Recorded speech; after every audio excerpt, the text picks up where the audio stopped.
Dans cet article, M. Castel, vous soulignez que les groupes religieux sont plus divisés qu'on ne le pense.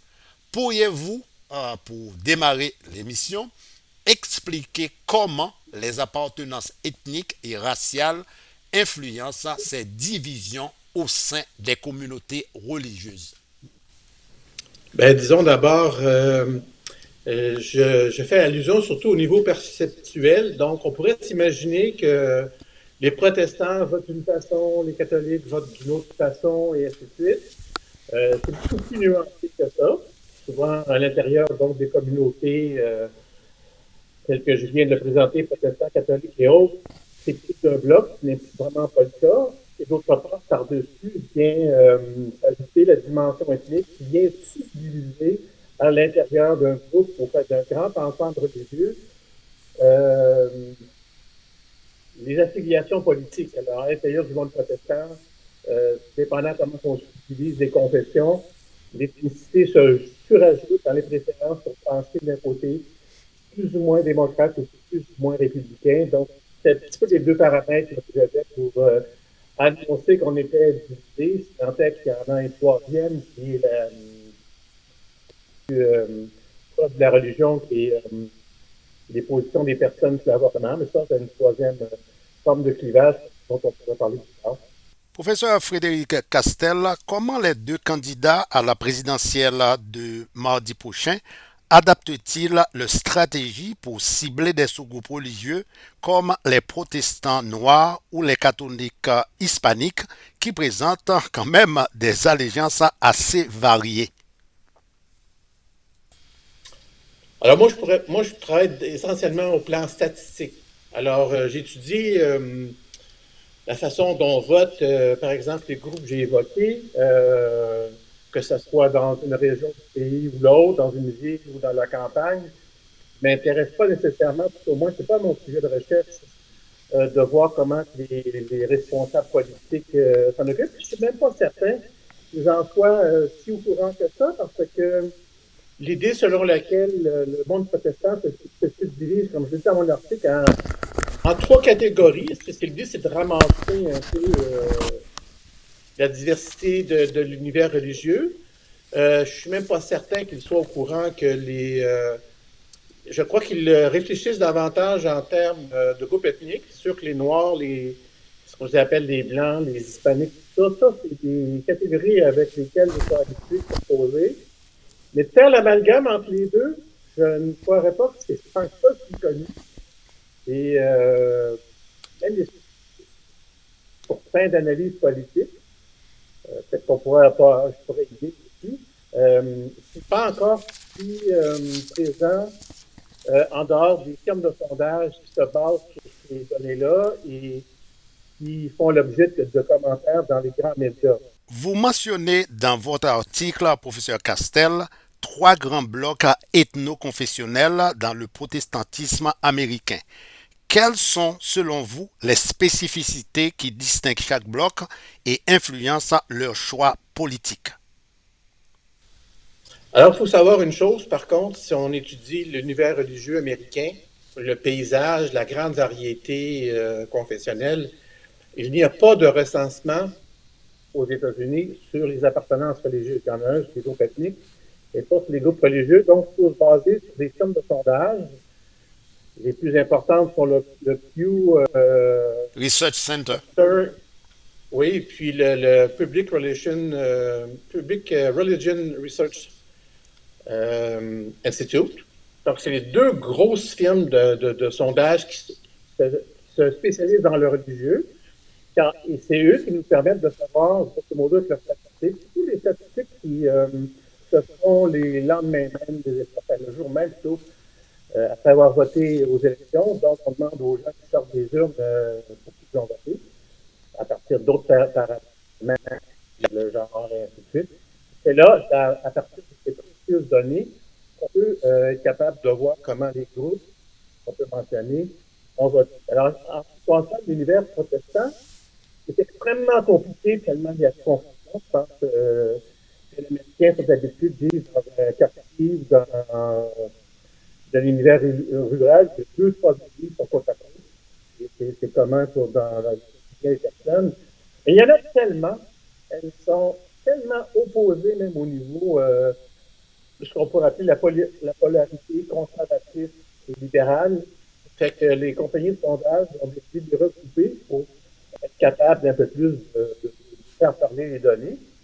Alors, pour la polarité, donc, libérale et puis conservatrice, donc on a deux groupes qui sont les protestants blancs fréquentant les églises évangéliques et les protestants blancs fréquentant des églises mainline. Mainline voulant dire euh, les églises historiquement qui sont plutôt libérales dans leur choix. Le troisième groupe étant les protestants noirs qui sont évangéliques, mais pas forcément. Donc, on a ces trois groupes-là. Si on garde en tête l'opposition libérale conservatrice, alors ça vient des positions d'abord d'origine méthodologique. Comment qu'on voit le monde, comment on donne un sens à l'histoire du monde, est-ce que Dieu intervient beaucoup dans l'histoire ou moins, comment on lit la Bible. Alors,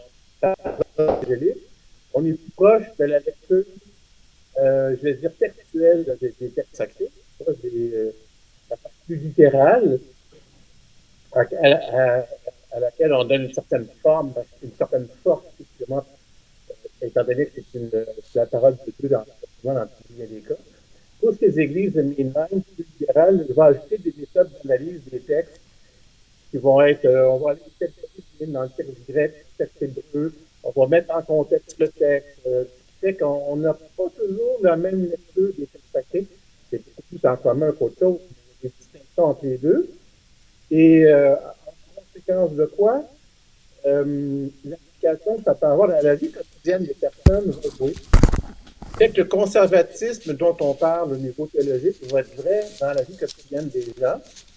Même chose pour l'attitude libérale. Alors, si je te donne un exemple, dans les églises libérales, on est beaucoup plus habitué depuis assez longtemps à ce que les femmes soient ministres du culte.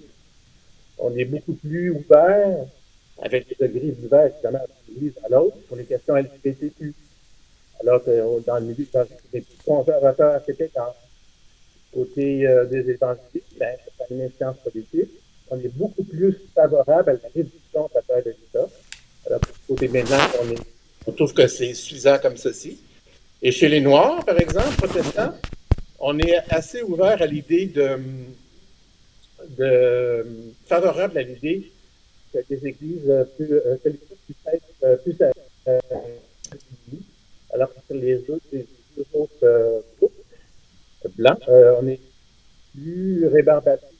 Vous voyez qu'il y a un fond théologique à la position des personnes qui s'incarnent dans il est pertinent de parler d'église libérale ou évangélique. Et puis la dimension ethnique, c'est qu'on voit très bien qu'il y a une grosse différence entre les blancs et les noirs. On peut le regretter, mais pour donner un exemple, si je prends le premier groupe, les protestants évangéliques, ben, ils votent à 75 à 80 pour les républicains. Les mainline votent à peu près à 55 en faveur des républicains, et les noirs, donc, partagent exactement la même religion, les mêmes comportements. Eux votent, si on se base sur les 20 dernières années, les élections de 2000 à 2020, ils votent plutôt démocrates autour de 85, 90, 95 %. Donc, vous voyez déjà qui appartiennent au même mouvement religieux, pourtant, votent dans des proportions totalement opposées. Surtout si je prends les évangéliques blancs, 80 % donc à l'époque de Biden et de Trump, favorables aux républicains, et les noirs, protestants toujours, à 90 % démocrates. C'est quand même étonnant de voir que. Vous voyez que l'ethnicité, évidemment, c'est la preuve la plus concrète. Et pour voir à quel point l'ethnicité joue son rôle en termes de clivage politique. Parlons un peu des catholiques, professeur et Castel. Dans la communauté catholique, vous notez une forte diversité ethno-culturelle. Comment cette diversité façonne-t-elle, selon vous, les préférences politiques, notamment entre les catholiques euro-descendants et hispaniques.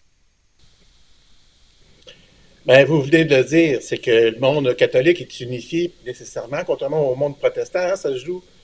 Il y a des conservateurs et des progressistes à l'intérieur de l'Église. La différence, c'est que il existe une plus grande force du dogme et d'autorité religieuse dans ce milieu-là. Mais il y a des clivages, effectivement, ethniques, comme vous l'aviez mentionné, qui sont assez subtils. Alors, si on regarde les Blancs ou les gens d'origine euro-descendante, ils sont très nombreux, justement, au Massachusetts, au Rhode Island, dans l'État de New York, le Delaware, c'est cette région-là, le monde catholique est très, très fort et très puissant. Alors, on sait que c'est beaucoup une immigration lointaine, souvent d'origine irlandaise, portugaise, italienne, donc il n'est même plus question d'immigrants dans leur cas. Alors, ceux-ci votent d'une certaine façon, qui a eu tendance à aller en majorité du côté républicain depuis un certain nombre d'années, alors que l'autre, je dirais, l'autre groupe important, ce sont les gens d'origine latino-américaine, bon, qu'on appelle latino ou hispanique aux États-Unis, sont plus nombreux dans le sud, comme on le sait. Bon, il y a quand même un grand nombre de latinos qui vivent à New York et dans les grandes villes. On s'entend que le gros du poids de l'ensemble du monde latino, c'est dans le sud, que ce soit tous les États frontaliers du Mexique ou encore en Floride. Alors, ceux-ci votent majorité démocrate là, à peu près aux 2 tiers. Alors, vous voyez qu'à l'intérieur d'un monde catholique, avec la même religion, les mêmes dogmes, les mêmes autorités, on voit que l'ethnicité joue sa part. Donc, les euro-descendants, qui ne sont plus aujourd'hui tellement des immigrants, votent d'une façon plus conservatrice, pourrait-on dire, et plus proche des républicains. Dans le sud, on est plus proche des démocrates. Je parle des grandes tendances, évidemment, parce qu'à l'intérieur du monde latino, il faut faire la distinction entre les gens d'origine mexicaine, les gens d'origine cubaine, vénézuélienne, pour toutes sortes de raisons, et justement, actuellement, les portoricains. Alors, chaque sous-communauté a ses sensibilités, de même que chez les euro-descendants. C'est peut-être pas pareil de voter quand on est d'origine polonaise au Wisconsin que si on est d'origine italienne à New York. Alors, les subdivisions jouent leur petit rôle, mais quelque part, vous m'avez invité à distinguer les deux gros blocs là, qui votent de la façon dont on vient de parler. Et le bloc le plus intéressant à regarder va être le bloc latino-américain. Toujours bien compris, parce que justement, c'est peut-être pas tant que ça un bloc. Il ne faut pas oublier qu'à l'intérieur du monde latino, c'est pour ça que les statistiques sur les latinos laissent pantois les médias, parce qu'on parle du vote latino, pensant probablement qu'on parle d'une majorité de catholiques, ce qui est le cas, ce qui est toujours le cas, mais qu'une frange est en voie de devenir évangélique. Et les évangéliques sont beaucoup plus conservateurs et beaucoup plus pro-républicains. C'est peut-être pour ça que le vote latino laisse perplexe bien des gens. Là, on n'a pas vu qu'il y avait un mouvement de conversion vers le monde évangélique. On a parlé de religion au cours de cette campagne électorale. C'est évoqué un sujet assez important, l'avortement aux États-Unis. Le renversement de l'arrêt Roe versus Wade a ravivé le débat sur l'avortement ici aux États-Unis. Comment cette question, selon vous, redéfinit-elle les alliances entre différents groupes religieux aux États-Unis? Votre question est bonne et d'autant plus pertinente qu'il faudrait peut-être se mettre à distance de certaines idées préconçues là-dessus. Qu'il y ait des alliances au niveau des chefs religieux, c'est assez évident, surtout ceux qui veulent être proches d'un parti ou d'un autre pour faire valoir ses positions. Mais moi, ayant étudié plutôt les populations croyantes, alors l'ensemble des gens qui se disent catholiques, l'ensemble des gens qui se disent évangéliques ou autres, c'est plutôt ceux-là que j'ai étudiés. Alors, peut-être pas en termes d'alliance, mais en termes de réaction vis-à-vis justement des autorités religieuses qui ont eux-mêmes mettent de l'avant des positions dogmatiques ou encore liées à leur propre confession ou à certaines positions historiques. C'est là où il y a peut-être une nouveauté qu'il faudrait mentionner et qu'on n'a peut-être pas vu voir. C'est que quand on parle de groupes religieux, On s'imagine que les gens, parce qu'ils appartiennent à un groupe religieux, pensent tous de la même façon, et parce qu'ils pensent de la même façon, on va voter nécessairement vers un parti politique ou un autre. Puis on a vu justement dans les univers, dans les trois gros univers protestants dont on a parlé, et l'univers catholique, les divisions étaient déjà assez importantes au sein des groupes religieux dont on vient parler. Ben, les clivages dont on peut parler, qui sont confessionnels ou ethniques, deviennent plus graves ou doivent soutenir une troisième forme de clivage, surtout au niveau de cette question-là. Contrairement à ce qu'on pourrait penser, justement. C'est ce qu'on appelle les groupes religieux, que moi je vais appeler les populations religieuses, donc toutes les personnes qui s'identifient à un groupe religieux ou à un autre. Ben, la grande découverte de cette recherche a basée sur les réponses au sondage, c'est que la majorité des groupes religieux, justement, sont en faveur que l'avortement soit légal dans tous les cas ou dans la majorité des cas. Que l'on parle des catholiques, justement, qu'ils soient eurodescendants ou espagnols, les protestants mainline, plein d'autres confessions, en général, sont d'accord avec cette position sur la légalité de l'avortement dans des proportions qui vont de 55 à 70 selon le sous-groupe. Alors, vous voyez que c'est quand même assez clair qu'on est davantage pour. Et le groupe religieux le plus contre, qui estime qu'on doit être contre la légalité de l'avortement dans tous les cas ou la plupart des cas, ce sont justement les évangéliques blancs. Alors, c'est un groupe quand même important, mais ceux-là sont défavorables à l'avortement légal et tous les autres sont plutôt, ou la plupart des autres, sont plutôt favorables. Alors, vous voyez que les clivages se font même à l'intérieur des groupes religieux, mais la majorité des personnes sont pour. La chose, l'idée à laquelle on pourrait, l'idée qu'on pourrait peut-être mettre de l'avant dans le monde médiatique, c'est que il y a dorénavant une prise de distance entre les populations et les autorités religieuses, justement parce qu'il y a une montée des gens sans affiliation religieuse, il y a une montée de contestation à l'interne. Alors, il faudrait peut-être s'éviter ou mettre à jour notre vision du monde religieux à l'effet que les brebis suivent nécessairement le pasteur, c'est-à-dire sont plutôt entre les brebis, sont en train de questionner souvent le pasteur local ou le pasteur supérieur au sommet de notre Église. Donc, la prise de distance des populations avec les autorités est une nouveauté qu'il faudrait peut-être mettre en lumière ou davantage documenter. Professeur Castel, vous soulignez également dans cet article paru, rappelons-le, sur le site web et la conversation, le déclin de la représentation des évangélistes blancs et l'augmentation des personnes sans affiliation religieuse. Comment ces évolutions démographiques affectent-elles les deux grands partis politiques, démocrates et républicains? En ce qui concerne le déclin démographique, on parle du nombre de personnes du monde évangélique blanc, bien qu'il soit toujours encore assez substantiel, c'est environ 14 de la population américaine. On parle d'un déclin relatif, dans la mesure où ils ne sont pas les seuls à la diminuer, justement pour l'autre, à cause de l'autre raison qui est l'augmentation du nombre de personnes qui se disent sans affiliation religieuse. Ça, c'est vraiment le changement majeur depuis 20 ans aux États-Unis, dont on parle peu, parce que chaque fois qu'on a le focus sur les religieux, on oublie que derrière le paysage religieux, ce mouvement croissant et assez spectaculaire de gens qui se disent sans religion, ben, fait en sorte que tous les groupes religieux qu'on a mentionnés tantôt, que ce soit catholiques, évangéliques, mainline et autres, ben, sont tous en décroissance, forcément.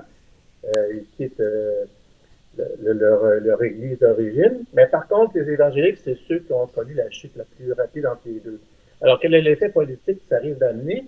C'est que chez dans le cas du Parti républicain, il a plus à perdre, parce que ça a une grosse partie de sa base venait des évangéliques blancs. Les évangéliques noirs vont plutôt aller du côté démocrate. Alors, déjà, le Parti républicain risque d'en souffrir. D'autre côté, les gens sans affiliation religieuse, justement, qui quittent pour X raisons, hein, ils peuvent encore avoir se sentir encore chrétiens. Ça ne veut pas dire qu'ils deviennent athées, mais ils ne veulent plus être associés à telle ou telle dénomination. Alors, se disent sans religion. Alors, certains sont vraiment athées.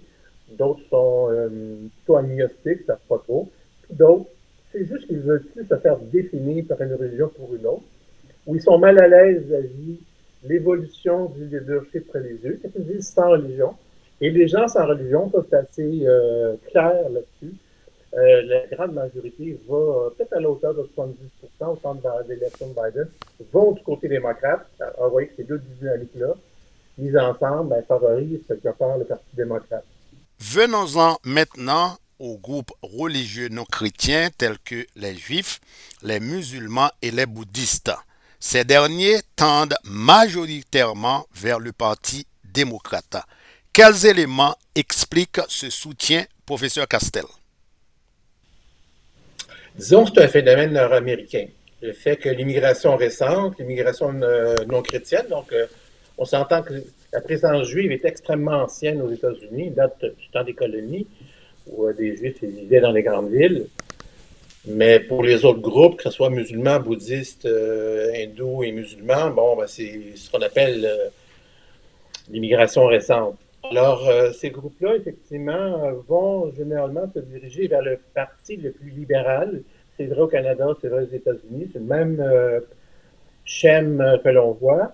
Alors, il y a plusieurs raisons à ça, mais il y en a une, principalement, c'est que ces minorités-là, se sachant minoritaires, sachant qu'on émigre dans un pays quand même de culture chrétienne, qu'on le veuille ou non. Alors, cette position minoritaire, mais il faut que les gens vont voter ou vont aller vers leur parti, tout au moins, qui semble se montrer, enfin, je vais plutôt mettre l'accent cette fois-ci sur les personnes, chez les candidats, les candidates au niveau sénateur, représentant ou candidat à la présidence, qui au moins donnent l'impression de s'intéresser à leur part en tant que communauté. Alors, donc, l'histoire récente, donc, c'est plutôt le Parti démocrate qui a eu ce rôle aux États-Unis, pas toujours, mais souvent. Et d'ailleurs, le Parti républicain fait des efforts dans le même sens aussi, mais le Parti démocrate le plus fait. Au Canada, on a eu la même histoire avec le Parti libéral, le Parti conservateur étant moins proche des différentes communautés. Il ne faut pas oublier que le Parti républicain, depuis plusieurs années, est beaucoup plus rural, alors beaucoup plus présent dans des endroits où les minorités en question ne vont pas. Alors, donc, ils vont voter pour toutes les personnes. Ça, c'est dans les sondages là-dessus, notamment chez les Latinos, qui montrent, bon, ben, quel parti, selon vous, a le plus montré d'intérêt envers votre situation, peu importe l'État. C'est souvent le Parti démocrate qui revenait. Alors, donc, l'intérêt pour les personnes. Aussi, on va voter pour un parti où il y a des candidats multiculturels. Alors, si vous avez un État ou une ville, peu importe, ou un territoire où vous voyez que c'est tous des blancs, anglo-saxons, je dirais, ben les personnes qui viennent d'immigrer, qui sont là depuis une génération d'autre, ben ils décotent que le parti en question est peut-être moins soucieux de votre sort, là. Alors que dans les partis où il y a plus de candidatures multiculturelles, bon, ben, il y a comme un message subliminal qui est envoyé. Une autre dimension qui est toute bête, c'est que les minorités dont on parle, musulmanes, juives et ainsi de suite, s'installent d'abord et avant tout en premier dans les grandes villes. Là, le Parti démocrate est déjà très fort. Il y a un parti dans lequel les minorités autres, mettons les Afro-Américains ou les Hispaniques, sont déjà assez présents. Alors, c'est le fait de vivre dans des villes qui favorise le Parti démocrate en ce sens-là. Et dans votre article, professeur Castel, vous avez parlé également d'un autre groupe religieux, les Mormons. Quel changement récent avez-vous observé dans la position de ce groupe religieux, traditionnellement pro-républicain, vis-à-vis de Donald Trump? Ben, effectivement, les Mormons, bon, il y a des opinions qui divergent là-dessus, mais c'est évident que c'est un groupe chrétien, mais on rapproche plus ou moins quand même du monde protestant. Pour moi, il en est issu, mais il s'en distingue en même temps pour différentes raisons doctrinales. Mais donc, ils ont une histoire politique similaire aux évangéliques protestants, en favorisant historiquement le Parti républicain. Mais on a remarqué des changements, effectivement, un certain glissement s'éloigner de ce parti, que ce soit en votant démocrate ou en votant pas. Il ne faut pas oublier le troisième choix, le fait de ne pas voter. Alors, ça date depuis l'arrivée de M. Trump en politique en 2016. On voit qu'il y avait un glissement de cette communauté-là envers le personnage. Bon, on évoque généralement deux raisons à ça. Parfois, on est rébarbatif envers l'image projetée par M. Trump, un peu trop crue. On pourrait dire même pas très religieuse, dans la mesure où il y a beaucoup d'admonestations, beaucoup de critiques, beaucoup de violence verbale. Alors, ça ne plaît pas à beaucoup de Mormons. Et l'autre dimension aussi qu'on peut évoquer rapidement, c'est que on peut dire que l'ancien président Trump s'est quand même rapproché de ce qu'on pourrait appeler la droite religieuse, à l'intérieur duquel il a émergé une certaine forme de nouvelle vision de l'histoire américaine future, qui était le nationalisme chrétien. L'idée étant de réintroduire le christianisme dans la gouvernance de l'État, à l'école et ailleurs. Et les Mormons sont beaucoup moins chauds de cette évolution qui irait vers le sens du nationalisme chrétien. Les Mormons sont assez à l'écart de ça. Et d'ailleurs, les autres groupes, même conservateurs, catholiques et autres, l'idée de nationalisme chrétien les laisse au moins sceptiques et dans un état de scepticisme assez fort. C'est les deux raisons souvent qu'on évoque en ce qui concerne la distance entre M. Trump et le monde mormon. Revenons, professeur et Castel, au vote des minorités religieuses comme les musulmans, les juifs, etc. Comment le vote de ces minorités pourrait réellement avoir un impact dans les États clés, les États pivots, si vous voulez, lors de l'élection de mardi prochain? Absolument, parce que quand on s'intéresse à la question des États clés, les États pivots ou les swing states, comme on dit aux États-Unis, l'idée même d'État pivot, ça veut dire qu'un État peut être gagné avec 10 000 voix de plus que le parti adverse. Donc, ça peut se gagner à peu de votes près. Et c'est là où peut-être, à force de constamment, je parle des médias, mettre notre attention sur le pourcentage de plus ou moins qu'a gagné Mme Harris, M. Trump, ici et là, ça change constamment. On oublie les personnes derrière les États en question. Alors, dans le Michigan, par exemple, le vote musulman, bien évidemment, est à regarder. Je ne peux pas prévoir où il va. Mais le fait qu'il y ait une importante population à Détroit, d'ailleurs, je rectifierais le concept dont on entend souvent parler dans les médias américains, qui est la population, la communauté arabo-musulmane. Il faut savoir que les Arabes vivant à Détroit, notamment dans la ville à l'intérieur de Détroit qui s'appelle Dearborn, a une présence arabe qui date de au moins un siècle. Alors, on ne parle plus du tout d'immigrants ici. Et la population de Détroit est au moins à 2 tiers chrétienne. Alors, le regard politique des chrétiens arabes et des musulmans qui peuvent être arabes ou non arabes risque d'être différent. Toujours est-il que la présence musulmane, effectivement, en Michigan est très importante. Donc, oui, excusez-moi, elle risque de jouer son rôle. Et en banlieue de Détroit, il y a quelques banlieues qui sont fortement peuplées de juifs, qui eux-mêmes aussi, avec leur nom, peuvent faire varier le poids relatif là, des votes dans un sens ou l'autre. On pourrait rajouter aussi la question latino-américaine. On en a parlé passablement aujourd'hui. J'ai fait une nuance aussi politique entre les hispanos ou les latinos républicains, évangéliques et catholiques. Les évangéliques votent beaucoup plus pour le Parti républicain. Alors, oui, l'actualité nous a mis le nez beaucoup sur l'Arizona avec la présence latino-américaine, oui, mais on oublie que, excusez-moi, la présence latino est forte maintenant en Géorgie, ce dont on entend beaucoup moins parler. Parce que là, Atlanta, donc là, il y a la question des villes ici qui joue un très grand rôle. Atlanta est en train de devenir la métropole du Sud. Alors, elle attire à elle beaucoup de nouvelles minorités inattendues. Donc, on a maintenant des Latinos qui risquent de faire une différence dans l'État, parce qu'actuellement, beaucoup, le vote démocrate dépend beaucoup, et même en grande majorité, en grande partie de la population afro-américaine locale. Les Afro-Américains vivant à Atlanta, beaucoup, c'est banlieue, mais beaucoup dans le milieu rural.